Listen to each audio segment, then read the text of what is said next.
It is Friday, working for the weekend, Friday, July the 26th, and this is MLB First Pitch live every weekday, Monday through Friday, 11 a.m. Eastern here on WagerTalk TV and archive 24/7 in case you missed the live action. But don't miss the live action because you get to ask viewer questions on the chat right now as the show is going, and we will answer any games, player props, questions you have. Throw them our way here on WagerTalk TV, whether it's on YouTube, YouTube Shorts, Instagram Live, TikTok, or X, Twitter. X. My man, Dan Alexander, the Phillies fan, he's in the studio right now grabbing those questions, throwing them my way as I guest host for him. I am Steve Merrill. Dan will be back on Monday in the host seat, so don't you fear, all you Philly fans out there. We'll get Dan in the near future. Joined, though, in the meantime by Bryan, Leonard, Adam Trigger from WagerTalk.com. Two of the hottest baseball cappers. Adam's on a red-hot 70% run, and Brian's number one the last 60 days combined in baseball. So you might want to pay attention to what these guys talk about here on the show today. And we're going to get started with a big game breakout from the cat whisperer, the dog lover, Bryan Leonard. But, Bryan, you're looking at basically a pick-em game here, so maybe we get a little favorite action from you. Red Sox, Yankees. The cat is in the house. The cat plays. Yankees, Red Sox, big series heading into the weekend. What are you doing with this one tonight? I didn't fall for it this time. This time I didn't fall for it. I mute myself every time this cat starts screaming because I don't want to bother anybody else. But last time I was on, he didn't make any noise, so that must have been a bad day for dogs. But hopefully he can find us something on this one. I'm going to take a look at this Yankees-Boston game, and it's a big game breakdown, and it's because, hey, it's the Yankees-Boston. Despite their recent overall struggles against their crosstown rival Mets, the Yankees remain one of the best road teams in baseball. Now 33-21 on the season away from home, the most road wins in baseball this season. And when looking at net runs comparing these two, the Yanks still have a plus 70 advantage over the Sox. Nestor Cortez makes the start for the visitor. He brings in a 3.99 ERA, 1.16 whip. His expected ERA is slightly lower, 3.65, with a 92nd percentile walk rate. That's what he does. He doesn't put extra men on base, and that's very important in this good hitter park we have here in Fenway. Lefty's coming off his worst two starts of the season. He allowed 11 earned runs in 8.2 innings against the Rays. He played them in back-to-back starts. But you have to keep in mind, the Rays are a team that hits lefties very well. They've got a 114 WRC plus on the season versus southpaws. The Red Sox, on the other hand, are league average against lefties with a 100 WRC plus. And Nestor's handled them pretty well in his only meeting this season, giving up just one single run in 6 innings of work. So I expect him to have a nice bounce back on today's card. And if it seems like I'm fading Brayan Bello on a regular basis, you are correct. He enters play with a 5.27 ERA, 1.44 whip. He has a 6.20 ERA, 1.65 whip in Fenway Park. He does rank in the 79th percentile with his fastball velocity, 87th percentile in ground ball rate. If he wasn't such a ground ball pitcher, he'd be getting bombed on a regular basis. But his career hard hit rate is 6.1% higher than league average. So when opponents square him up, he gets hit hard. And I think we're going to see that today from the Yankees offense. Bronx Bombers led him up for 4 earned runs in just 4.2 innings in the only other meeting this season. I look for more offense out of the Yankees today. We're going to fade Boston once again with Brayan Bello and take the Yankees in this contest. Big game breakdown from Bryan Leonard, WagerTalk.com. Red Sox, Yankees, always a big game, big series whenever those rivals meet, and it starts tonight on Friday. Adam Trigger, also WagerTalk.com. Adam, you're going to look at another big series here, Dodgers, Astros. This might be interleague, but possible World Series preview. Don't tell Dan Alexander that, but the Astros are surging. In fact, since their 7-19 start, they've won 60%, which is exactly what the Dodgers have won all season. The Dodgers have one of the best records in baseball. So these are two really good teams, and this is another excellent choice for a big game breakdown. Astros-Dodgers, Adam. Yeah, Steve, I feel like we got it right with the big games today. I mean, I'm guilty of trying to force the White Sox or the Marlins in this spot. But today I'm actually going to come on and talk about what I think is the other big game. I think you've got Yankees-Red Sox, and then you've got Dodgers-Astros as the big games tonight. So, we've kind of I think that this is my third time on the show this week. And all week we've talked about what a conundrum the Dodgers are, because they're an elite. They have an elite lineup. They're 20 games over 500. They're one of the best teams in the league, but they have a pitching staff that resembles more something you would see at Oklahoma City than Los Angeles. Oklahoma City being their AAA team. A lot of these pitchers are maybe sixth, seventh, eighth, ninth choices in terms of what the Dodgers kind of expected to have this year. And it's made for like an interesting conundrum, because you have this great lineup, weak starting pitching, and you get some prices like the ones the ones you've seen all week, really. And then the one you see today with the Dodgers as an underdog here. And it's sort of played out in their record, right? Dodgers into the All-Star break, 1-6. Out of the break, they're 6-1. And I'll point out, the fact that they're 6-1, and a lot of times they've been on the short end of the quote unquote pitching matchup. But their offense finds a way to get it done. And that's really where the lack of consistency comes from. Because Steve, you mentioned a million times on this show, the Dodgers, had their normal complement of pitchers, a healthy Kershaw, Buehler, healthy, Yamamoto, Dustin May. I mean, there's probably others. The list goes on. That you're probably seeing them minus 200 on a mostly a daily basis.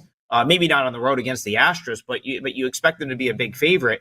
And so to kind of see them come out of the break and be right around a pick at home against the Red Sox, and you could have got Kershaw at minus 115 yesterday, and then to see them as an underdog here makes for they're just difficult team to handicap, difficult to play on them, difficult to play against them. But in this case, I think this is a nice spot for the Astros. The Astros have been much better, as you mentioned, but they've also been better at home, where they're 10-2 in their last 12 games.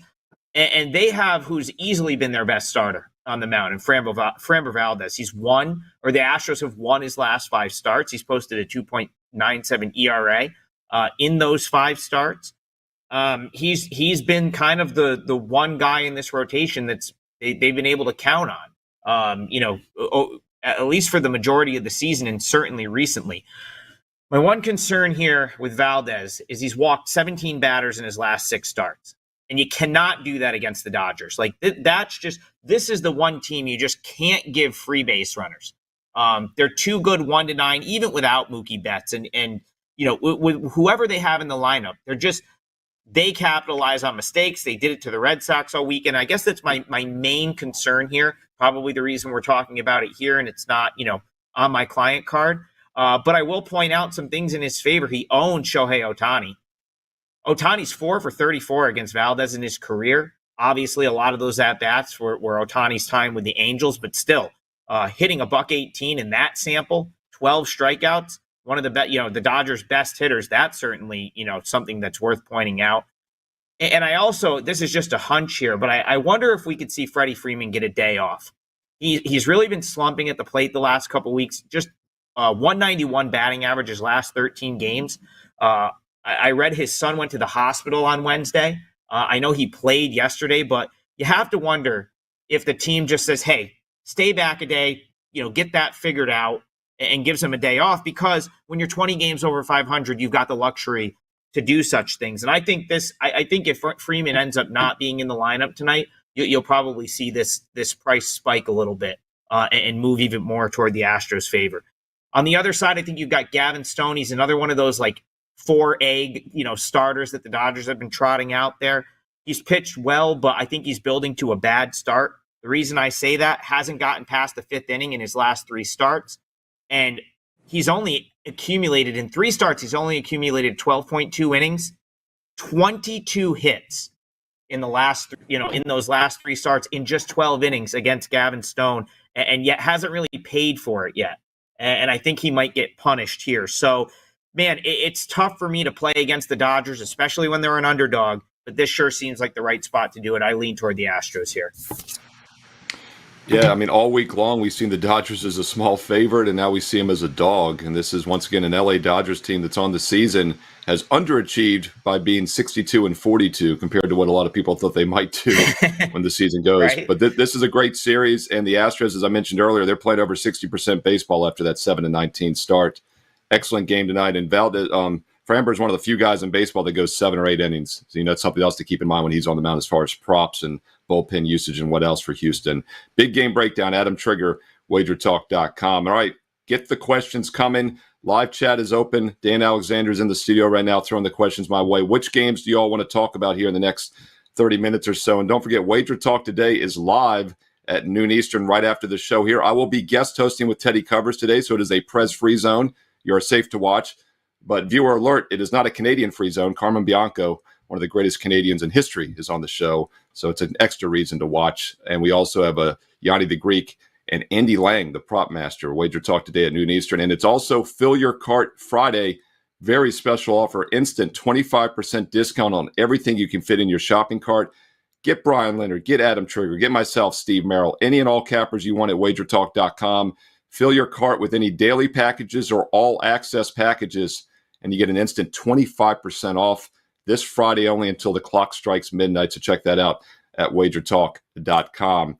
All right, the chats are open, and we've got one from Wisconsin guy, and I'll ask you, Bryan. It's the Padres and Orioles. This could qualify as another semi-big game breakdown. The Orioles, obviously one of the best teams in baseball. Tokyo Brandon said he rates their farm system as the best in baseball. That's not a surprise. They've got 3 of the top 20 prospects at AAA Norfolk, and the Orioles are still 20 games up and in first place of the AL East. Padres, meanwhile, some feel like they've underachieved, but they're quietly 5 games above 500, plus 29 net runs. So, Bryan, pretty good game here tonight. Wisconsin guy wants to know what you're looking at in Padres and Orioles. It's not often you find a team that just threw a no-hitter and you're getting them in this price range. Mazur against Rodriguez in here. We're looking at, for the dog in the 170 range, 165 to 170. San Diego's playing really well. I just saw them play. I watch every Cleveland Guardians game, and they dominated the Guardians. And of course, the Guardians have not hit since four of their hitters went to the All-Star break, went to the All-Star game. So they've been a little bit slow, but yeah, really nice outing yesterday from Cease and that no-hitter. Baltimore's, they've been slumping a little bit. It's hard for me to lay this type of number with a team that is not playing at their best. Rodriguez is obviously the better starter. If you take a look at the talent on the team, Baltimore has the better talent. But if I was to play this, I'd be taking a look here at the underdog. It's just a situation for myself where I like to align myself with teams, not necessarily teams on a winning streak or teams on a losing streak, but teams that are just underperforming a little bit lately. And I think that's the Orioles. You take a look at what they've done lately. They've gone 4-6 their last 10. San Diego, on the other hand, has gone 6-4. Not a whole lot of differential, but Baltimore's just lucky that nobody in the division has been hot. Everybody's playing like 500 ball. But they're a very good team. But I think I'm priced out of this one a little bit if you like Baltimore. San Diego playing good ball right now, better than what I thought. They were one of the teams coming into the season. I had 2 teams I was looking to play against. It looks like I'm going to go 1-2 on those. I had Cleveland under and San Diego under. But they're San Diego in this price range. I'm not a big fan of Missouri, but they've got a really good bullpen. They got one of the better unknown bullpens in Major League Baseball. I prefer San Diego here in this price range, but it probably won't make my card. Sounds good. Padres, Orioles, 2 playoff caliber teams. Another big game here tonight in Major League Baseball, and we'll keep the questions coming. And want to ask you about the Twins, Adam Trigger, because Kyle Mushoffen is asking, have we talked Twins yet? Twins run line, and I know we have not. And it's a game that jumps out to me on my short list, Adam, because one thing that works well is favorites on Friday, favorites in game 1, and the best subset of all. Ralph Michaels had a chart on this about a month ago. Is road favorites game 1 on Friday. And I think it makes a lot of sense. They don't overlook weaker teams. Yet the Twins are coming off a tough series against the Phillies. What are your thoughts on Twins at Tigers? They're about $1.70 road favorite. But as Kyle is saying, we could get that run line all the way down to almost a pick-em price. Yeah, I like the Twins here. You know what else makes road favorites on Friday nice? When you've probably got Royce Lewis and Jose Miranda in a car together from St. Paul driving to Detroit right now, because that's likely what's happening. And I would be surprised if I expect to see both of them in the lineup. I watched a lot of St. Paul's AAA games. I bet on them the other day when both were in the AAA lineup. Both looked great. Royce Lewis hitting bullets everywhere. They're huge difference makers, in my opinion, for the Twins. I would almost guarantee that Lewis is in the lineup today, and I would say Miranda is probably in there as well. I already think this Twins team is pretty good as it is, but Montero is someone I like. So that's the other thing. He's someone I've looked to play on a couple of times. I think he's got like a lot of potential, but this Tigers team is still weak, in my opinion. Like, we talked about the Tigers yesterday potentially being in a good spot against the Guardians because they're starting to get priced as, this lesser option. The pendulum has swung. That was the term I used yesterday. From the beginning of the season, when the Tigers were one of the more overrated teams in the league, priced consistently like a team that was going to win 85 to 90 games, to the last week or two where they've been left for dead and been consistently a underdog, value play, so on and so forth. Actually, my best bet for the show yesterday was the Tigers plus 135, and they won 3-0. So here, I do think that that is, I suppose you could, make a case for the plus 145, plus 150 on the Tigers being value. But I prefer the Twins here. I just think the Twins are a superior team. We throw those other two back in the lineup, they become even that much better. I wouldn't be fading the Twins in this spot. Adam Trigger and Playmaker in the live chat on YouTube is saying, Adam, thank you for the winners this week. He says, I'm taking the wife to dinner tonight with some of those winnings. So just let everybody know that Playmaker is taking his wife out because of Adam Trigger tonight. That's always a nice thing. And Adam has been hot in baseball. And Bryan, you've been doing quite well in baseball. So I want to get your thoughts from Tyler, one of our loyalist viewers here on the show. He's in every day asking great questions. And Tyler wants to know about this Blue Jays game tonight. He says, let's hit the Texas Blue Jays. Feels like a great spot for Texas here. Tyler says they hit lefties well as of late. Interesting game to talk about, Bryan, because the Blue Jays, first of all, trade deadline less than a week away. So I'll get your thoughts on that as well. A lot of us here on the network this week have said the Blue Jays are a team to maybe be careful with because they've underachieved. They could very well be big sellers, probably should be at the deadline. Rangers have underachieved as well, but they're the defending World Series champs. They're still in the mix. So, Bryan, Tyler wants to know what you're doing with this Rangers-Blue Jays game tonight on Friday. Well, this is actually my best bet on the card today on the show, and so it works out very well for him. Neither of these teams has fared well versus Southpaws this season. When you take a look at WRC Plus, we find the Rangers at 99, the Blue Jays are just 86. League average is 100, so basically the Blue Jays are 14% worse than league average versus Southpaws here. And we've got Andrew Haney, who's been solid. 3.60 ERA, 1.24 whip. His off-speed run value is in the 95th percentile, while his chase rate is in the 85th percentile. He's pitching really well. He hasn't permitted more than 3 earned runs since way back on April 25th. Thus far in July, he's permitted just 2 earned runs in 15.1 innings. Do you buy what Haney has done? Yeah, I've seen the numbers. I think he's pitching very well. He's staying under the radar, and those are the kind of teams that I like to take advantage of when it goes to totals. So I'm going to be looking at that.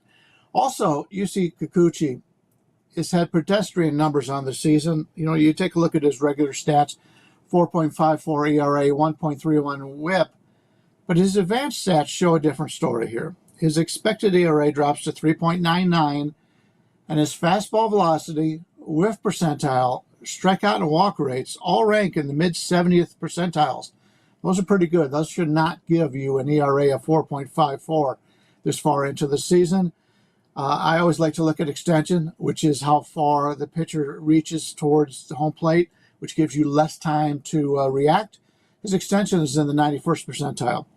He's pitching much better than his traditional numbers show, and it's also very likely his last start with the Blue Jays, as was pointed out with the trade deadline coming up. The Blue Jays are not going to the playoffs. They should be trading a lot of these players. And I think there's going to be a market out there for Kikuchi. My hometown Cleveland Guardians could use some starting pitching. I think it'd work out very well coming to Cleveland. Cleveland does a very good job in turning some pitchers around, and he's got the stats to be able to do that. After being pounded the last 2 starts to the tune of 11 earned runs in 9.2 innings, I expect him to thrive in this one. A lot of times people will look at what a pitcher has done lately, if they struggle lately, but I have yet to see any stats that show. Back when I was a kid, they put the last 3 starts in the newspaper, And people looked at that, they go, well, this guy's not pitching well. Well, when you take a look at the last 3 starts, there's no correlation to what's going to happen in the 4th start. So that tells me that I got a guy coming out who's really been working on his stuff. He knows he probably wants to be traded, because who wants to pay those taxes that he has to pay up in Canada? He wants to be traded to a team that can compete. And I think we're going to get a really good start out of Kikuchi. But I don't like the way either one of these teams hit lefties. So I'm going to play the under in this one. I don't do a lot of totals, but I think this is a nice play here on the under. It did open at 8.5. Now we're seeing 8. So the wise guys got to it early and are looking at the same thing as I am. So I'm playing the Texas-Toronto game under. And once again, that'll be my best bet on the show today. Yeah, I think we call Tyler the cat whisperer. He's here every day in the live chat. He's picking up on how Bryan thinks, and we got to the best bet a little earlier than normal because Tyler read Bryan's mind. He said the lefty situation, and Bryan likes the under because of it in that Rangers game. And by the way, Bryan's up 29 units the last 30 days in baseball. That's about a unit a day from Bryan Leonard, and it's pretty much on dogs, too. So if you like dogs, check out Bryan Leonard at WagerTalk.com. If you like winners, check out Adam Trigger, because both Adam and Bryan are top 3 at WagerTalk the last 30 days in MLB. Adam's been on a nice run. So, Adam, we got Bryan's best bet. Let's get your best bet here for the show. You're looking at Pirates and Reds tonight. What are you doing with that one? I'm not Pirates and Reds. I'm sorry. I misspoke. It is Pirates and why am I confused here? Who are the Pirates playing? Diamondbacks. My goodness. Arizona. It's a red team, Arizona. It was one of the red teams. I knew they were red. They had red. You could tell me. You could tell I'm not on that game tonight. I mean, spoiler alert: Steve Merrill is not using that game. Pirates, Arizona. It's Best Pirates, bet for the show, Adam. It's Pirates heading out to the desert to face the Diamondbacks. First, I just want to, before I get into the breakdown, this is going to be my best bet for the show, but I just want to talk a little bit about the trade Arizona made. It'll be the lead into my breakdown here. The one you're going to see, like the trade that made headlines this morning was like Randy Arozarena, but this is like a far more impactful trade in my opinion. Arizona gets reliever AJ Puck. They give up 2 prospects, one of them being Devison De Los Santos, who's been one of the best hitters in AAA this year. But like the Orioles should take notes, because this is what I love about this Arizona team. They did it last year. They're doing it again this year. They stay in win now mode. And they have a surplus of really good talent in the farm system, specifically at offensive talent at Reno. And unlike the Orioles, who just sit on it and then have guys that deserve to be playing Major League ball playing in AAA, they make a move to make their team better. And that's what they've done here by going out and moving a guy that was arguably the hottest hitter in AAA to get AJ Puck, who is, I mean, he's going to be such a difference maker for this team. And the reason for that is the bullpen is already good. So it's not like they need to go out and get a reliever and make him the closer. Arizona already has a closer. Puck could close games, but he's probably going to be used as this like middle relief, type, longer relief type guy. And he's been so tremendous for the Marlins out of the bullpen ever since they screwed up by trying to make him a starter at the beginning of the year and then put him on the IL and put him back in the bullpen. He's got an ERA close to 2. So just a great move. And the reason I tie this into my handicapping here is they basically told the team, this is like a 500 Diamondbacks team. I think they're 53-50 coming into play today. Basically, the organization said, we believe in this team, that you guys can win now and win again. This is a team that went to the World Series last year. And so I think that you're going to see a pretty fired up Arizona team come out and play good at home this weekend because of it. The other thing I think is just laughable is that these two teams would be compared. Like, yes, I understand the Pirates are 52-50. A lot of people are looking at these two teams as equals. They're just not. I find that prop bet for me, Steve Merrill. Which team will finish with a better record, Diamondbacks or Pirates? And then you just put your house on the Diamondbacks, because there's just no way that this Pirates team is finishing better than this Diamondbacks team, in my opinion. And again, I think we see it play out this weekend. This is suddenly a really big series as far as the wild card hierarchy right now. And I think Arizona is just going to be fired up to play in this spot. Now, I don't know exactly what Arizona is doing with starting pitching here. That price that you see on your screen, that minus 170, is assuming Zach Gallen is going to pitch. But Zach Gallen is coming off of a hamstring injury. I wonder if they push him to tomorrow and they make they go with someone else in this spot. If they do, that price is going to decline significantly with whoever they put in there. And I'll probably be more inclined to bet the Diamondbacks in that case because, I really, as much as I love Gallen, he's got great home splits. He's still going to give them a great chance to win. I certainly wouldn't want to, lay minus 170. A, not knowing it's going to be him. B, I don't really like to lay minus 170 ever. And, I wouldn't want you to put in an action bet and then be stuck with a bad price because if it's not Gallen, that's going to drop quite a bit. And if it drops far enough, I might actually, and depending on who the starter is, I might actually add the Diamondbacks based on that here. But, again, it's Luis Ortiz. We know that for Pittsburgh.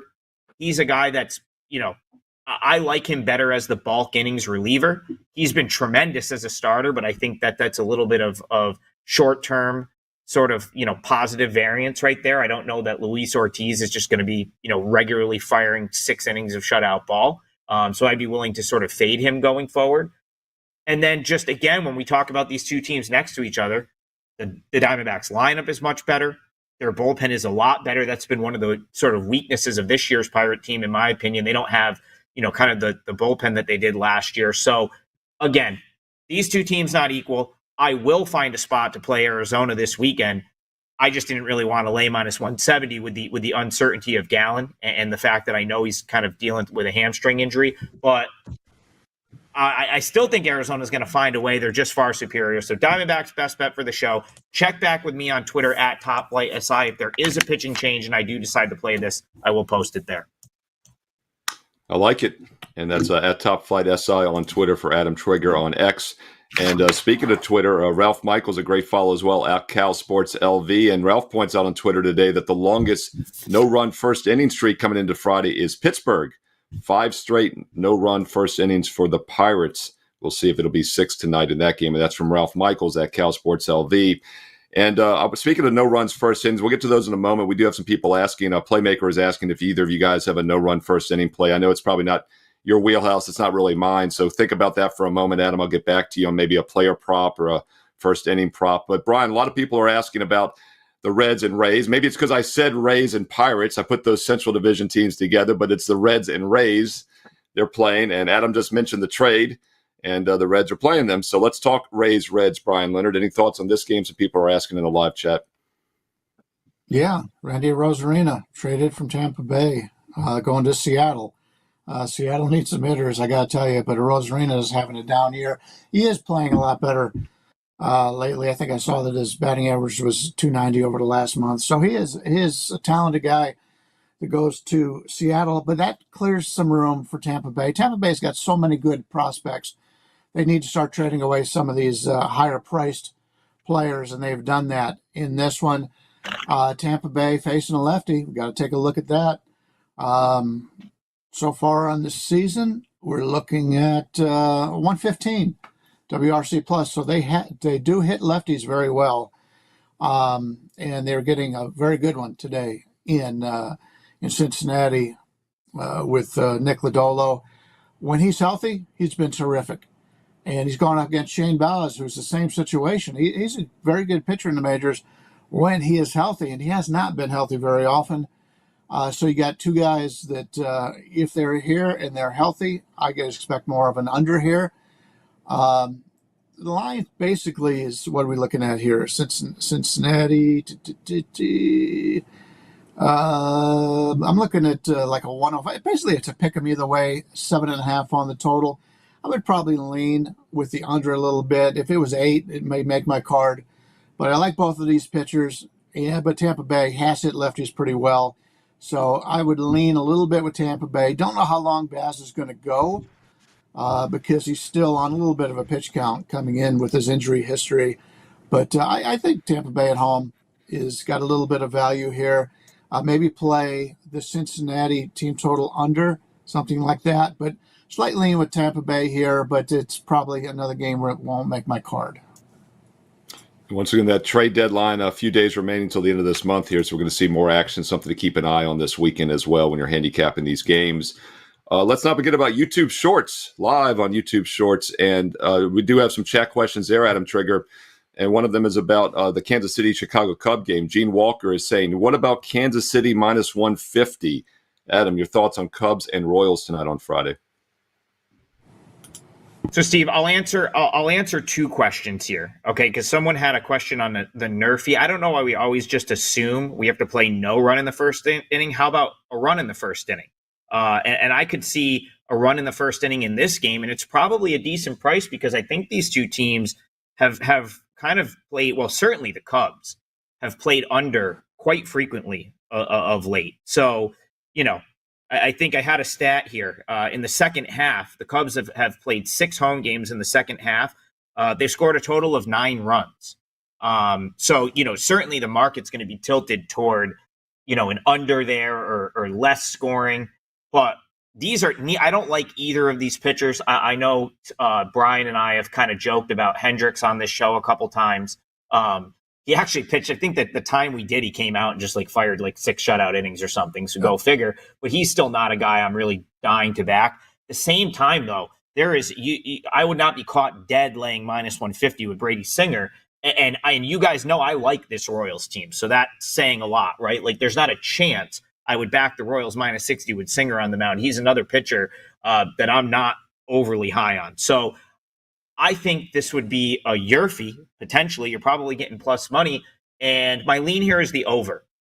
Because, again, the Royals, they have been hitting. I also think their lineup is still underrated, even though they, score touchdowns. They're still underrated because of what they've been in the past couple of years.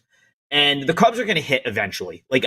This Cubs team, I know I've been wrong on them this year, but they're what they've done the last 6 games out of the break is just they have to hit at some point. And what a better opportunity for them to put some runs on the board than facing Brady Singer here. So I'll call it over 9 in this game is my strongest lean for this one.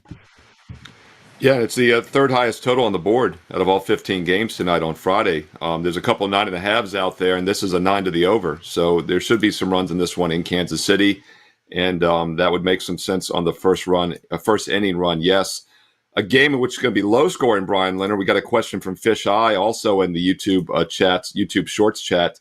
Is the Seattle-Chicago White Sox game. And look, it's not a surprise, Brian, to see a 7 for an over-under Seattle game, right? But it's a road game. And we usually see this for home games. We saw a lot of them here the past week. But they're taking on the White Sox, one of the worst offensive teams in baseball. It's 7 to the over, so we are starting to see some 7.5s out there. Fish Eye is saying under 7.5 seems like the easiest money of the night. That always makes me nervous, Brian. I know it makes you nervous as well. What are your thoughts on this White Sox-Seattle game, and do you have any thoughts on the total specifically? Well, looking at the WagerTalk line service, we do see 7.5. Sports 411, which is same as Chris. They've got a 7.5 minus 120 to the under. Chicago, as you mentioned, they have not hit well as of late. In fact, they've been probably the worst offense in baseball on the season. Going against Kirby, and Kirby's a guy who does not allow base runners. That's his main thing. Is he doesn't walk anybody. He keeps the amount of base runners at a minimum. That makes it hard to score runs against you. And anytime you can get a guy like that, first thing I want to look at is the under. Drew Thorpe is a young guy that came over from San Diego in the trade with to get the guy that threw the no-hitter yesterday. And he's got a good, talented future ahead of him. 7 does seem a little short. If you take a look at Seattle, they hit far better on the road than they do at home. I think with this number at 7, we could probably play Seattle's team total over. Is that something that would be worth it? Because they do play much better offensively on the road. 7 seems awful low to me, even as bad as Chicago's offense has been. Nothing on that, but I might see some value in the Seattle over for a team total. But other than that, I've got nothing for you. No worries. There's lots of games to choose from here. And once again, 2 struggling offensive teams, and that's why it is such a low total. Adam Trigger, you get the final game here. We got one more question in the live chat on YouTube Shorts. Devin Chapman is asking about Oakland and L.A. Angels athletics. Adam, since you were a good boy and used a high-profile game for the big game breakdown, I'm going to let you finish the show here with one of these uglier under-the-radar games. Although I say under the radar, one of the highest totals on the board. This is one of those 9.5s. These teams have actually been hitting the ball decent over the past couple of weeks. What are your thoughts on Athletics and Angels tonight? Yeah, there was a lot of fireworks early in this one yesterday. Settled down. I believe Oakland pulled it out 6-5. Still went over. So just to your point, Steve, the A's lead Major League Baseball in the month of July with 38 home runs and 6.8 runs per game. Go figure. Who probably? I bet if we polled the chat, and me and Bryan and you, none of us would have come up with that like offhand. So that's pretty impressive stuff from the A's, sort of like, what their offense is doing. When you look at these two teams, like they're both bad teams in my opinion. So something like that does set them apart. The thing that's a little bit concerning with the A's, obviously they don't have Miller at the back end of games, and that's been sort of their recipe for success. Also, if you look, like the A's have been awesome playing with a lead this year. And a big reason for that is because there are a couple super high leverage relief guys, Miller, Ursig, like they tend to win games when they can get the ball to those guys with a lead. And so not having Miller back there sort of compromises that a little bit. I still lean A's just because I truly believe that the team that's sort of like thrown in the towel on the season feels like the Angels just from like watching them play. But the A's did win a close one last night, so I don't have like a huge opinion here. That's I wish I had more. I guess maybe the A's just keep scoring. Team total over is like 4.5, a little bit of juice, but again, not a huge opinion on this one for me. Yeah, Adam, it's interesting that you mentioned the team total because I did a standalone video. I actually had a best bet on the over in this game last night for my clients at WagerTalk.com, but I also did a solo video because it was the only late game last night. And I mentioned also I thought the team total, I used Anaheim, but you really could have picked your spot. Both had bad pitchers on the mound. We're getting a 9.5 for the game, but the team totals, like you said, are both 4.5. So we only need a team to get to 5 either way. So I think the team totals make sense over for either team once again in this game tonight. And these two have been two of the hotter offenses. In fact, Tokyo Brandon yesterday on the show here said he rates, remember, Adam, Oakland the hottest offense in baseball the past week. Yeah, and think about this just for like, let's say a reputable team. Let's just like maybe not the best team in the league, but let's say a team like the Twins or someone were averaging 7 runs a game in the month of July. That team total over is probably 5.5, right? Like, so right. You still, even with the how well the A's have played lately, like you still get the discount for them being the A's. So like, I think the best play there is probably A's team total over because we're at July 26th. I mean, that's a 25-day sample. It's not like we're on the July 10th and we're saying, oh, they're the hottest team in July. I mean, this has been going on for like 3 weeks now. So I would just, that's the only way I could probably play it is A's run total over and just hope the bats stay hot. It's a little bit of a late night special there, 9:38 Eastern. That 9:38 Eastern start, how can you miss it on Friday night? And that'll do it. Hey, look, great episode here, First Pitch. If you found it useful, give it a thumbs up, boom, 2 seconds, you did it. That helps out keeping this content free here on WagerTalk TV. Subscribe. Click the subscribe button. Over 160,000 subscribers. Can't be wrong. Join the family for free. And consider hitting the bell as well so you know when this show goes live at 11 a.m. Eastern. Wager Talk Today live at noon Eastern coming up Monday through Friday. And also some weekend content when those free play videos go up each and every day. Click that bell when you subscribe. Don't forget, this Friday only, right now, live until midnight, Fill Your Cart special. Instant, 25% off as you see on the screen there with any daily package or any all-access pass. That means you can do a 1 month, 3 month, 1 year all sport. You can do a 1 year all sport and save $500 instantly today only, and you can use it for multiple cappers. Get Adam Trigger, get Bryan Leonard, get myself, Steve Merrill, and get anybody else you'd like. Fill that cart to the limit and get an instant 25% off on everything in it today and today only on Friday at WagerTalk.com. Great show. Dan Alexander in the studio throwing those questions my way. Appreciate it. Bryan Leonard, Adam Trigger, best of luck this weekend. Dan will be back on Monday. But I'm going to do Wager Talk today one more time with Teddy Covers, and that's coming up in 15 minutes. Stay tuned here on Wager Talk TV.